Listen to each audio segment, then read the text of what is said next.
왜 하필 사람이 같이 모여 살기 시작하면서 우리의 뇌와 지능이 진화하기 시작했던 걸까요?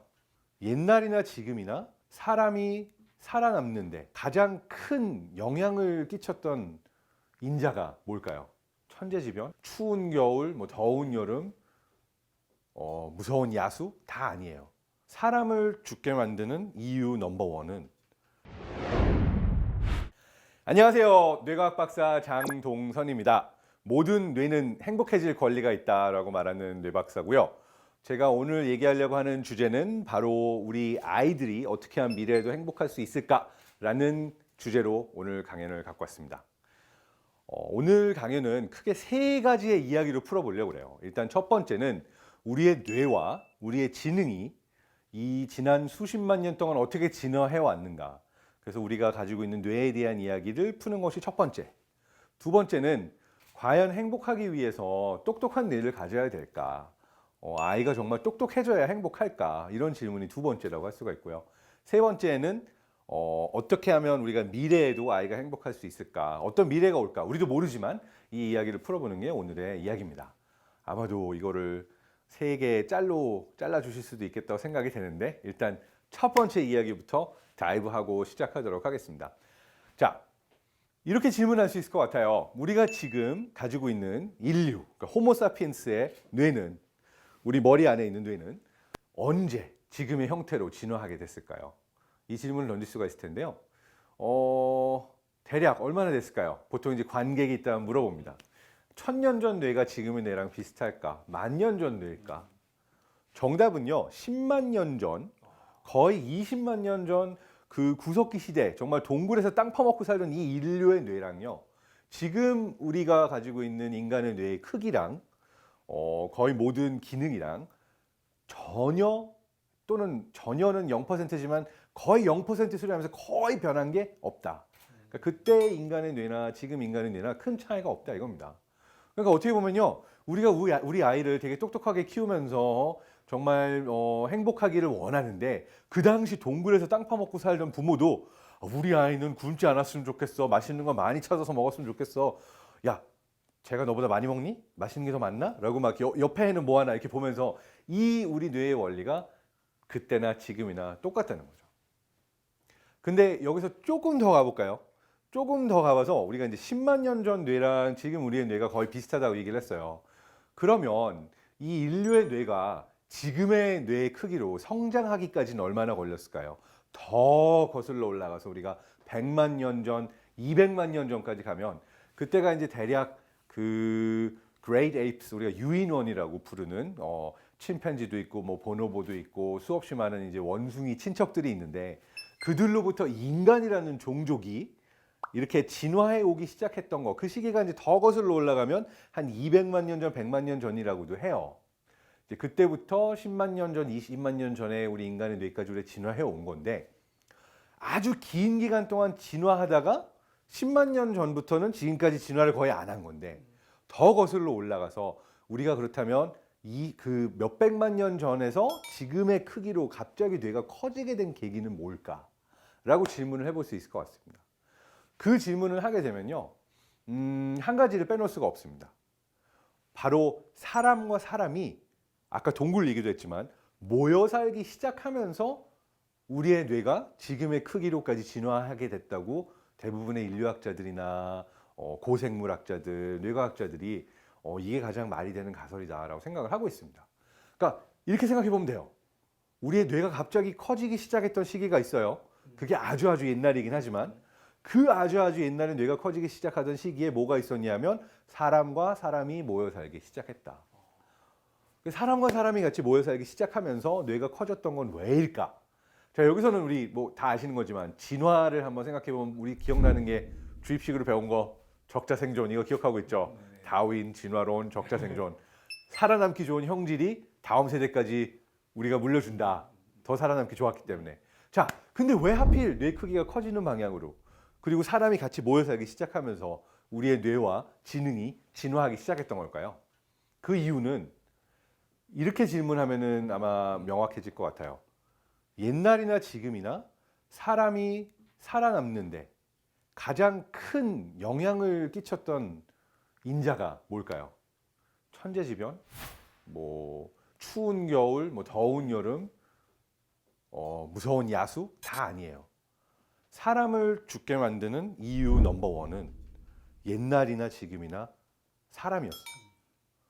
그것이 살인이건 사고건 병을 감염시켜서건 내가 죽게 만드는 이유를 제공하는 것은 다른 사람.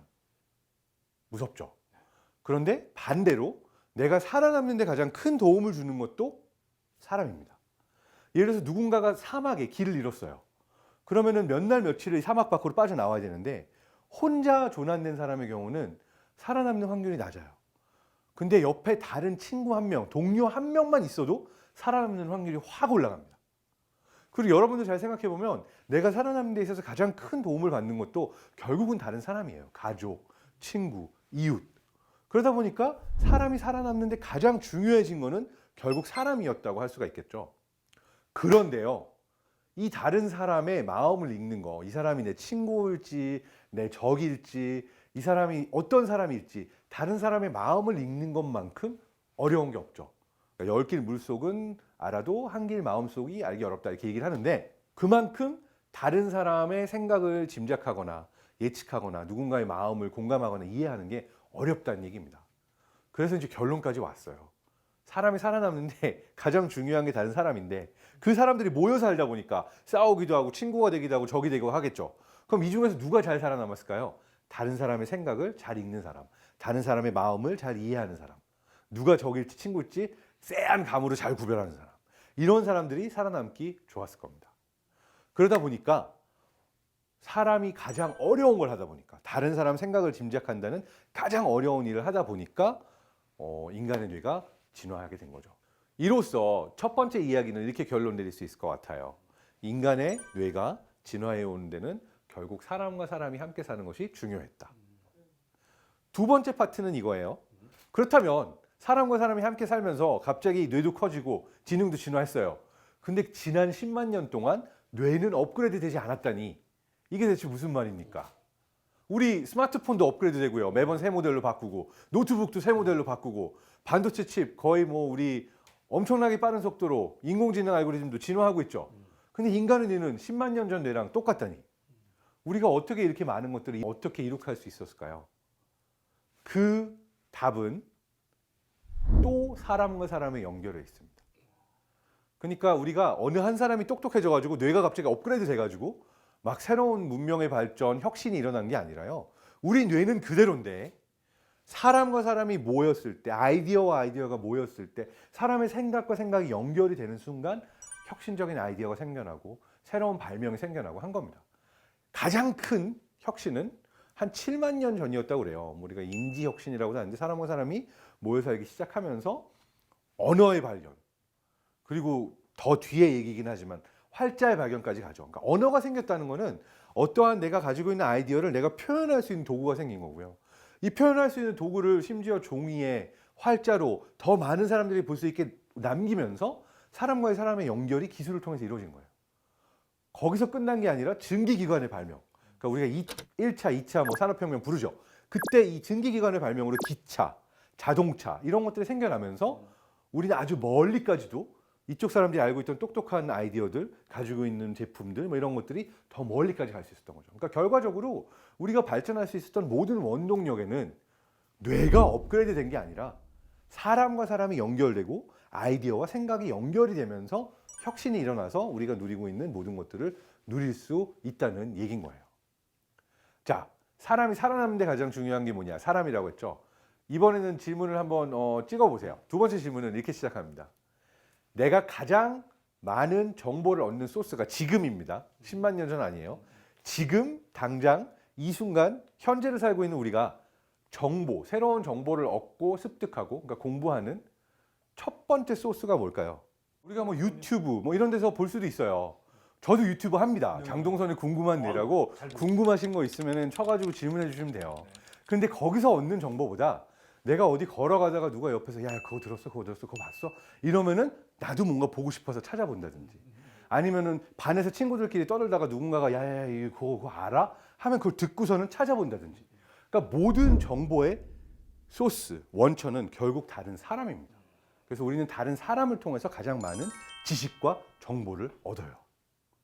이게 굉장히 중요합니다. 왜냐하면 누군가 다른 사람이 얘기해 주는 정보랑 내가 막 책이나 인터넷이나 혼자 찾아내는 정보랑 다르거든요. 되게 재밌는 게 공부하라고 쭉 교과서에 있는데 애들이 안 읽어요. 되게 아름다운 시도 일단 교과서에 들어가면 아름다워지지 않아요. 기억하고 싶지 않아지는 게 있죠. 그러다 보니까 우리가 뭔가 내가 살면서 다른 사람이 해준 얘기를 기반으로 그게 거기 있었어? 찾아보면 새롭게 발견하게 되는 거거든요. 그래서 여기서 중요한 건 우리가 지식을 얻는, 정보를 얻는 첫 번째 소스도 결국은 사람이다. 그리고 새로운 발명을 하거나 혁신을 하는 것도 사람과 사람의 연결을 통해서 한다. 이 얘기를 할 수가 있을 것 같습니다. 두 번째 파트는 이미 이 얘기를 했어요. 여기서 한 걸음만 더 갈게요. 우리가 그렇다면 정보의 습득을 이제 포스트 코로나의 시대, 미래에는 뭔가 비대면으로 할 것 같아요. 다 오프라인으로 갈 것 같아요. 저는 그렇게 생각하지 않아요. 왜냐하면 옛날이나 지금이나 우리는 누군가 다른 사람을 통해서 배우는 게 가장 많고요. 또 저희 과학자들이 이야기하는 프레젠스 이펙트라는 게 있어요. 프레젠스 이펙트는 프레젠스는 뭐 존재, 여기 있는 거, 뭐 현재, 지금 제 손에 잡힐 만한 거리에 실제로 사람이 앉아 있다. 같은 다른 사람들이 나랑 같은 공간에 있다. 이때 뇌는요 훨씬 기억을 잘하고요, 학습을 잘하고요, 다른 모드가 됩니다. 그러니까 같은 사람이 공간 안에 있고 우리가 같은 걸 보고 같은 걸 듣고 같은 걸 경험하고 있을 때랑 나 혼자 공간에 앉아가지고 그냥 배울 때와 다릅니다. 실제로 미국 워싱턴에 한 연구가 있었어요. 워싱턴 대학교에서 한 교수가 실험을 했는데 제2외국어, 미국 애들한테 제2외국어니까 중국어였는데요. 중국어 수업을 한 반에서는 선생님이 앞에 있고 다른 반에서는 똑같은 수업인데 반에 사람을 꽉 안 채우고 이 선생님이 하는 거를 비디오로 보여줬어요. 양쪽에서 누가 더 공부를 잘하고 기억을 잘했을까요? 실제로 같은 방 안에 선생님이 있었던 아이들이 더 제2외국어 공부를 잘했습니다. 근데 또 재밌는 연구가 생겼어요. 뭐냐면요, 이 반에 실제로 선생님이 있는 게 아니라 옆에서 이제 온라인으로 스크린으로 보고 있어요. 근데 어떤 방에는 방마다 애가 한 명씩 있었고요. 어떤 방에는 방이 충분하지 않아가지고 애들이 여러 명씩 들어있었어요. 그러니까 같이 공부한 것도 아니고 스터디 그룹 한 거 아니에요. 그냥 스크린을 보고 있었어요, 선생님은. 근데 여러 명이 같이 있었던 방에서 선생님의 수업을 받던 아이들이 또 기억을 하거나 학습을 하는 게 더 좋았습니다. 이건 좀 설명하기 어려울 수 있는데 그만큼 인간의 뇌는 우리가 진화할 때부터 사회적 뇌로 진화를 했기 때문에 다른 사람의 존재가 내 곁에 있고 우리가 뭔가를 함께 한다고 할 때 기억하고 학습하는 능력이 올라갑니다. 그래서 아마도 학원, 학교, 우리가 같이 소그룹이라도 모여서 공부하는 게 저는 완벽하게 사라지지는 않을 거라고 생각을 해요. 그리고 비대면이 가더라도 우리가 예를 들어서 완전히 아바타처럼 가상현실처럼 현실과 가상을 구분할 수 없을 정도로 정말 이 사람이 손에 잡힐 것처럼 정말 리얼한 그러한 형태의 기술이 만들어지면 그러면은 완벽한 비대면과 온라인으로 수업이 가능할 수도 있겠죠. 그렇지만 그게 아니라면 사람이 내 곁에 있다는 것은 뇌에 큰 영향을 주고 우리가 사람이 내 옆에 있다는 것이 굉장히 중요하다, 이렇게 정리할 수 있을 것 같습니다. 자, 잘 정리했어요. 뇌와 지능이 어떻게 진화했는가, 그리고 우리는 언제 가장 잘 배우고 학습하는가, 그리고 새로운 아이디어와 발명은 어떻게 생겨나는가, 이게 두 번째 이야기였어요. 그러면 이제 세 번째 이야기로 갈게요. 세 번째 이야기는 이렇게 볼 수 있을 겁니다. 미래에 우리 아이들은 어떻게 공부하게 되고 내가 우리 아이한테 뭘 가르쳐줘야 할까? AI 다 얘기하죠. 인공지능. 내 프로그래밍을 가르쳐야 되나? 코딩을 가르쳐줘야 되나? 우리 아이가 어떤 걸 알고 있어야지만 공부를 하지? 근데요, 잘 생각해보면 아이의 뇌는 옛날이나 지금이나 똑같아요. 그 얘기는 이 아이를 행복하게 하는 메커니즘도 이 아이를 공부하게 하는 메커니즘도 똑같은 거예요. 결과적으로는 사람과 사람의 연결인 거죠. 그렇다는 얘기는 우리가 어떤 아이를 정말 똑똑하게 기를 수 있어요. 그렇지만 이 아이가 혼자 똑똑해졌을 때 이 세상을 살면서 행복할까라는 질문은 해봐야 돼요. 실제로 저도 어린 시절 9년 가까이 홈스쿨링을 하고요. 중학교 과정까지는 검정고시로 졸업을 했어요. 학교를 다니지 않고 집에서 혼자 책 보고 여행하고, 그러니까 정말 홈스쿨링을 처음 했던 케이스인데, 그 당시에는 아무도 홈스쿨링이라는 말 몰라서 그냥 문제야 이렇게 취급하긴 했었는데요. 어쨌든 그렇게 어린 시절을 보내면서 제일 그리웠던 게 어떤 의미에서는 사람이었어요. 그래서 결국 PC 통신도 하고 인터넷을 통해서 사람을 찾고 그리고 그냥 온라인으로만 만나는 것도 모자라서 늘 번개를 치고 오프라인 모임하고 이러면서 지금의 투머치 토커 그 오지라퍼 캐릭터가 되기는 했는데요. 어쨌든 그때도 제가 어렸을 때 그 받았던 교육과 결국 그 교육에 있어서 모자랐던 부분이 뭔가를 생각해 보면요. 어떤 교육을 받았건 내가 나중에 나와서 사람들과 어울릴 수 있어야지만 그게 나한테 의미가 있는 거거든요. 다시 돌아가자면 독일에서 발도르프 슐레 나온 대한교육 나온 아이들 중에 슬픈 얘기지만 굉장히 많은 애들이 사회 부적응자가 돼요. 그리고 뭐 마약 중독된 애들도 많이 알고 있고요. 근데 학교에서 굉장히 창의적인, 아름다운, 비폭력적인 정말 좋은 교육을 받았어요. 정말 좋은 대한교육이에요. 근데 왜 사회에 나와서 부적응을 하느냐? 세상은 이들의 완벽한 학교에서 배웠던 것처럼 완벽하지 않거든요. 세상은 그렇게 아름답지도 않고요. 평화롭지도 않고요. 세상에는 비합리도 존재하고 폭력도 존재하고 굉장히 아름답지 못한 것들이 세상에 존재해요. 그렇다면 이 아이는 그 아름답지 못한 것들을 경험함에 있어서도 내가 가지고 있는 지식과 경험을 다른 아이들과 공유하면서 어떻게든 싸워서 이겨나가고 내가 적응하는 능력을 배우는 거. 그러니까 사회성, 사회와의 호환성, 그러니까 컴파티빌리티가, 소셜리티가 중요해지는 겁니다. 그래서 미래에도 꼭 필요한, 아이에게 필요한 능력은 결국 다른 사람들과 함께 세상을 살아가는 능력이고요. 그 점에 있어서 소통과 협력을 아이는 할 줄 알아야 코딩도 중요하지만 프로그래밍도 중요하지만 그것들을 활용해서 행복하게 살 수 있을 거란 얘기입니다. 결국 우리의 뇌에게 가장 중요한 건 사람, 그리고 사람과 사람의 관계 속에서 연결 속에서 우리는 성장하고 진화해 왔고 행복한 존재다. 우리 모두는 함께해야 행복한 존재다. 이걸로써 강연을 마치겠습니다. 감사합니다.